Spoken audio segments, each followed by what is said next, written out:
आज हम लोग घटना चक्र की बुक से, जो कि खंड शिक्षा अधिकारी के लिए स्पेशली बनाई गई है, उस बुक से जीव विज्ञान का पोर्शन देखेंगे, टॉपिक वाइज देखेंगे।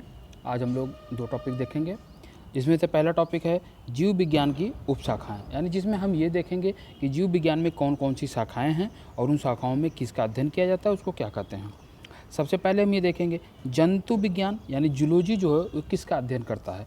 तो जूलॉजी जो है जीवित व मृत जानवरों दोनों का अध्ययन करता है, यानी जूलॉजी के अंदर हम एनिमल्स की स्टडी करते हैं, और वह चाहे वो लिविंग हो चाहे वो नॉन लिविंग हो।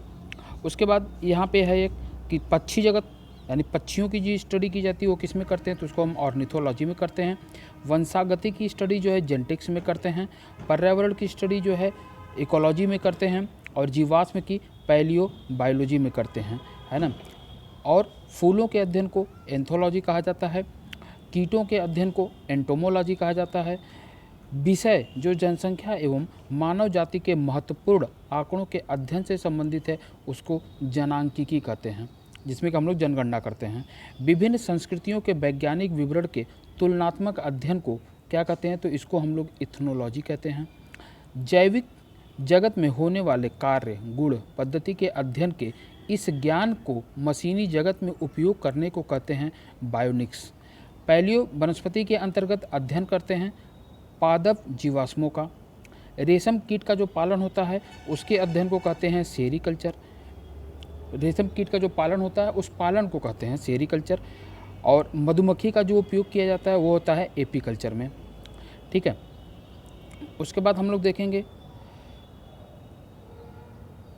कि कुछ खेतियां हैं। फूलों की खेती को फ्लोरिकल्चर कहते हैं, फलों की खेती को एग्रोनॉमी कहते हैं, सब्जियों की खेती को ओल्ट्रीकल्चर कहते हैं, और फलों की खेती को पोमोलॉजी कहते हैं। ये फूलों की खेती है, फूलों की खेती को फ्लोरिकल्चर और फलों की खेती को पोमोलॉजी कहते हैं।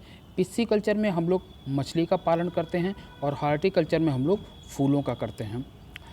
और लेक्सिकोग्राफी शब्दकोश का संकलन, यानी जो डिक्शनरी बनाई जाती है ना, उसको हम लोग कहेंगे लेक्सिकोग्राफी। और फिलोलॉजी भाषा की संरचना एवं विकास तथा इतिहास का अध्ययन करता है। आइकोनोलॉजी प्रतिमाओं का या चित्रकला का अध्ययन करता है। विटीकल्चर में हम लोग अंगूर का उत्पादन करते हैं, या अंगूर के उत्पादन को क्या कहते हैं, उसको विटीकल्चर कहते हैं। कीट का जो संवर्धन होता है उसको कीटों की वृद्धि करने का विज्ञान कहते हैं। वर्मीकल्चर में प्रयुक्त तो वर्म होता है अर्थवर्म, जो वर्मी कल्चर होता है उसमें हम लोग जो है अर्थवर्म यूज करते हैं। जीरेंटोलॉजी संबंधित है वृद्धों के अध्ययन से। जेनेटिक्स अध्ययन करता है आनुवांशिकता और विचरण का। पैडोलॉजी संबंधित है मिट्टी के वैज्ञानिक अध्ययन से, और अस्थियों के अध्ययन को कहा जाता है और ऑस्टियोलॉजी।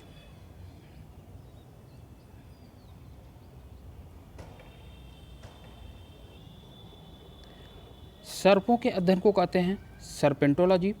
सर्पों के अध्ययन को हम लोग सर्पेंटोलॉजी कहते हैं। और साइकोलॉजी या मनोविज्ञान जो होता है ये साइकोलॉजी होती है। और हाइड्रोपोनिक्स जो होता है ये मृदा विहीन पादप संवर्धन है, मतलब इसमें हम लोग खेती करते हैं लेकिन उसमें मिट्टी का यूज नहीं होता है, सिर्फ और सिर्फ पानी का यूज होता है। और लिथोट्रिप्सी, इसमें क्या होता है, गुर्दे की पथरी को किरणों के द्वारा तोड़ दिया जाता है। फिर अगला टॉपिक है जैव विकास।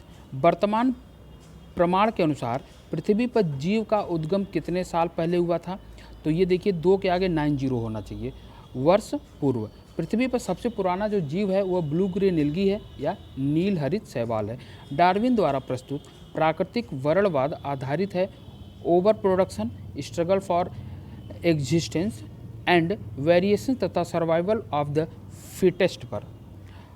विकासवाद का सिद्धांत प्रतिपादित किया था डार्विन ने, और जीव विकास को सबसे पहले समझाने का काम किया था लैमार्क ने। लैमार्क ने सबसे पहले समझाया है और ये सिद्धांत दिया है सबसे पहले डार्विन ने। फिर उसके बाद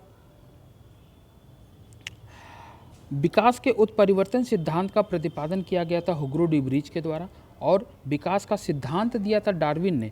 एक जीन एक एंजाइम परिकल्पना दिया था बीडल एंड टेटम में, कई बार ये एग्जाम पूछा गया था। इसका मतलब ये होता है कि एक एंजाइम को बनाने के लिए एक स्पेसिफिक जीन होता है, ऐसा नहीं कि हर जीन हर एंजाइम बना लेगा या एक ही जीन कई एंजाइम बना लेंगे, ऐसा कुछ नहीं है। ये बात हमें बताया था बीडल और टेटम ने। ओपेरान जो कॉन्सेप्ट था ये दिया था जैकब एंड मोनॉट ने। विकास का मुख्य कारक है प्राकृतिक वर्ण। जैव विकास के संदर्भ में सांपों के अंगों का लोप होने को स्पष्ट किया जाता है अंगों का उपयोग तथा अनुपयोग किए जाने से। मतलब कहने का मतलब ये होता है यहाँ पे कि अगर आप जिस अंग का उपयोग नहीं करेंगे वह अंग धीरे धीरे खत्म हो जाएगा। जैसे सांपों के पैर हुआ करते थे लेकिन उन्होंने उसका यूज नहीं किया, इसलिए वो धीरे धीरे करके खत्म हो गए।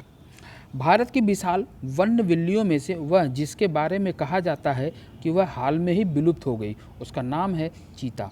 आधुनिक मनुष्य के हाल का पूर्वज है क्रो-मैग्नन मानव। आर्कियोप्टेरिक्स जुरासिक युग का सर्व पुरातन पक्षी था। आर्कियोप्टेरिक्स योजक कड़ी है सरीसृप व पक्षी के बीच की, यानी पक्षियों और सरीसृप को बीच में यानी कनेक्ट करने का काम करता है आर्कियोप्टेरिक्स। इसके अंदर दोनों के कैरेक्टर्स पाए जाते हैं। मैमथ पूर्वज थे हाथी के। डायनासोर थे मेसोजोइक सरीसृप। मेसोजोइक में जो सरीसृप पाए गए उन्हीं लोगों में से एक हुआ करते थे डायनासोर। डायनासोर मेसोजोइक युग में थे और जीवों के विकास के संदर्भ में सही अनुक्रम है तो सैलामेंडर आया, उसके बाद अजगर आए और उसके बाद कंगारू आए।